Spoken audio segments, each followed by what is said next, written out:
Hey folks, I want to talk to you today about Eternal Masters. With the full spoiler hitting a week and a half ago, people were quick to give their input, both good and bad.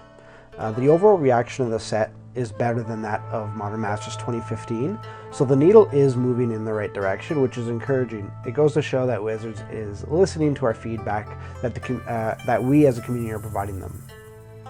But even though there was a good amount of positive, there were negatives as well that should be mentioned.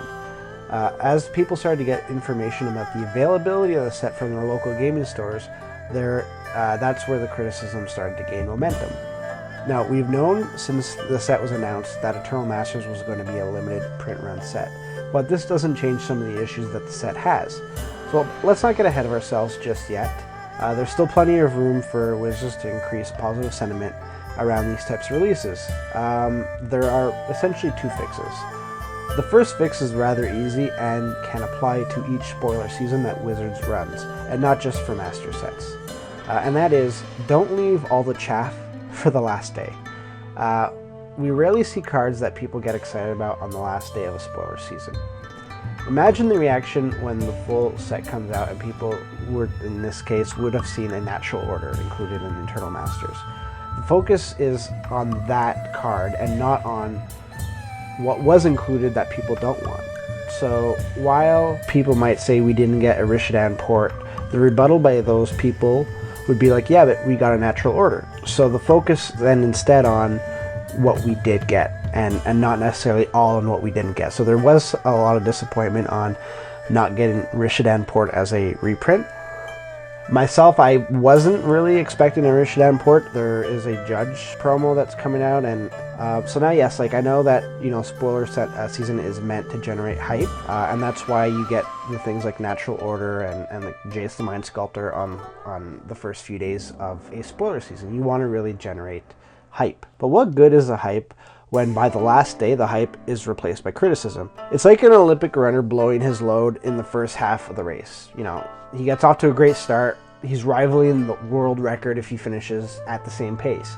But then he hits a wall and slows down to a jog. By the end of the race, people are focusing on the amazing finish by the other contestants. Or worse, they criticize the fast starter who then fell into oblivion. No one is really saying anything positive about a great start, and the last memories of a race are what are going to ring true the most. So we could apply a spoiler season to that analogy. So despite the first few days generating a lot of hype, and yes, they did generate a lot of pre-orders, but a lot of people were then left focusing on the fact that while the first few days of the spoilers are great, they don't represent the majority of the set. And that's where the focus is. So they're picking apart what's there and what isn't there. But if they save a few gems for the last little bit, it kind of keeps that momentum. People are still excited to see like a Natural Order or a Vampiric Tutor. And that's kind of at the forefront. Let's go to the second. Wizards needs to pick a lane when it comes to master sets. Are they forgetting hard to find cards out in circulation? Are they for introducing people to the format and giving access to said format? Or is it for a one-time draft experience? I mean, we already have Conspiracy, which is a great draft set. And there's even a second one on the way at the end of this summer. Regular expansion sets are also developed and tested with draft standard in mind. So why does a master set try to be both a draft set and a set to get people into other formats? I hate the excuse that certain cards were not considered because it didn't play well in Limited, or that other cards were shifted in rarity due to draft concerns. It's absurd. And I'm not even talking about including other valuable cards in these sets. Not everything should be worth over MSRP. Not every card needs to be a home run dollar value card, because if that were the case, then we wouldn't be able to buy packs because stores would just crack open packs and sell what's inside. So you'd be left with buying singles anyways. What I'm talking about is including fun cards or cards that are hard to get and cards that might be harder to reprint elsewhere. Not the lands from the Khans of Tekir block that should have been, like they were just printed like a block and a half ago. Like, why are we seeing them in a Eternal Master sets? Now, yes, you can make the argument that it's great for Pauper, but these cards were just printed. You can get them literally at like 10 cents. You know what land should have been included instead of them if we absolutely wanted lands that produced multiple colors? these ones that are appearing right now. These lands haven't been reprinted in quite some time, and they can be used for Pauper as well as Commander, both of which are considered eternal formats. The point is, don't make a Masters set the main theme for drafting. We're wasting valuable card slots of draft crap, essentially, that won't do anything after your draft is over. So you'll see these cards like strewn about. Now, yes, you will have, Pauper players like eagerly scouring like commons that are laying about, but it wouldn't it be better to get cards that might not fit into a theme because they have a certain name, they might not be reprinted in a Commander product, for whatever reason, and essentially like just land in obscurity. And then what happens is that these cards start to creep up in price. Like, look at the Urza lands. They're not overly expensive, but like reprinting them in the last Eternal Masters, which I thought they would have been the way to go. Even though I thought maybe they'll see print in Eternal Masters, but they are a modern legal set, so it makes more sense to print them in a modern master set. We're not going to see them in a standard expansion, and I don't think we'll be seeing the whole cycle in a Commander Precon unless all three of them were stacked together. But even at that, like, that just seems, again, weird. So why not print them in a master set? Now, Sam Goddard wrote an interesting piece about Eternal Masters. The link will be included in the description. In it, he justified the inclusion of the Hoden cycle.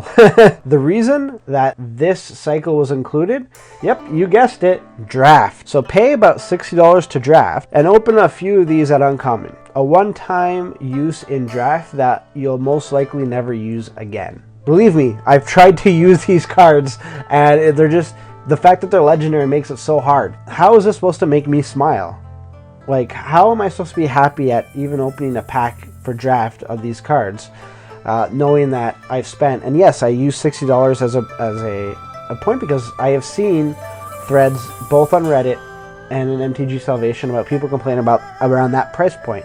Now, there are some stores that are charging like $30, $35, $40, $50. Like, those are all high amounts for some people. And instead, like, you get these cards that are like, you just use them for draft, and maybe you might have a fun experience, but is it really like a $50 to $60 experience that you want to have?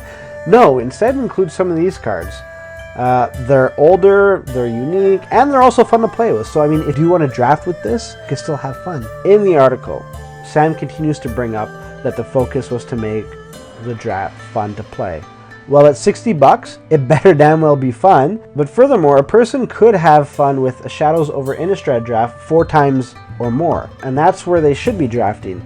You have more variety of your gameplay, you can draft more frequently. It makes more sense to not have a draft environment be so expensive. The person who might be graduating high school doesn't have a right to enjoy these games. And I don't want to I don't believe in that entitled crap that, people feel like everything should be for them. But when Wizards is trying to make a product that increases availability, it just seems to fly in the face of that goal.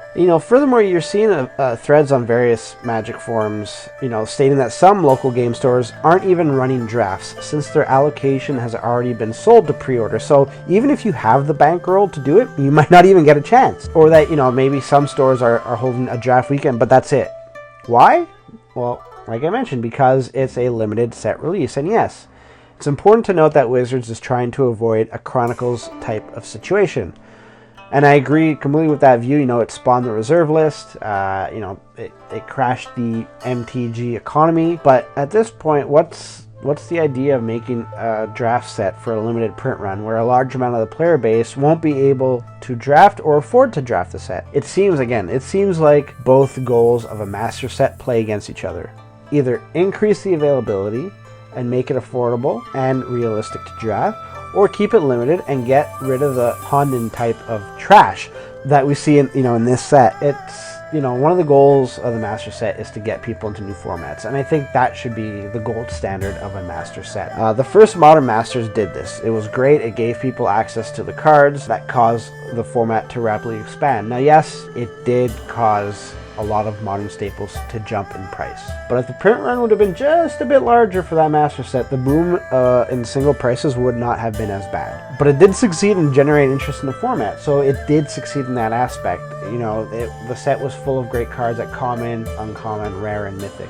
People were suddenly interested in modern, and I believe that it could be replicated without having that boom effect that the first Modern Masters had, by increasing supply a little bit. I mean, look at Eternal Masters. Are people really getting into Legacy or Vintage with cards like Inkwell Leviathan or War Priest of Thune? Like, really? Like, maybe Inkwell Leviathan and Commander or casual, because casual, like, we can't ignore, you know, casual kitchen players, kitchen type, whatever, you know what I'm trying to say. Not kitchen players, because I don't think that exists, but kitchen table players.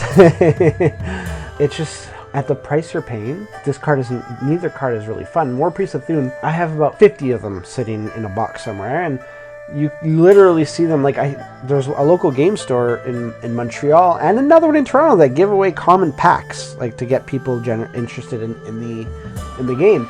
And those are cards that are in there. Like, stores have to give these cards away. So now you're including them in an Eternal Masters. But why not include, like, a card like Counterbalance and Lightning Bolt? Now, obviously, there would be other shifts in the set after those edits, like after you take those two cards out and replace them with Counterbalance and Lightning Bolt. And again, it plays a bit with the value of a pack, or the estimated value of a pack. But then you go down the line and you edit the set a bit more, and you get cards that are either good for Eternal formats that could get people into them. You increase, like, the feel goods of people opening packs, because they're not opening a shitty Inkwell Leviathan or even any of that Hoden Cycle. I'm sorry, I really hate those cards. I hate that those cards were included. Master sets should instead be a collectible and special set, like the website claims they are supposed to be. If you want to keep it a limited print run and have an MSRP of $10, include cards that can have a longer lasting use instead of just having that one-time draft experience. Make sure people open cards that they themselves can use in the future. Wizards does a great job making their standard expansion draftable. And they've also had the surprise hit of Conspiracy, which is a draft-only set. And we even have, as I mentioned, another one coming at the end of the summer. Leave the master sets for getting people into formats by giving them access to the cards they need, or at least cards that make it fun for other formats, whether it be Commander, whether it be Pauper, Vintage, House Rules, whatever. Just stop with the extra crap that we're putting into sets and giving the excuse that it doesn't play well in draft, because in all likelihood a lot of people won't get to draft this set, and you're taking up room for cards that people won't even need. That's it. Let me know what you guys think. Yeah, I would love to hear your opinions on this.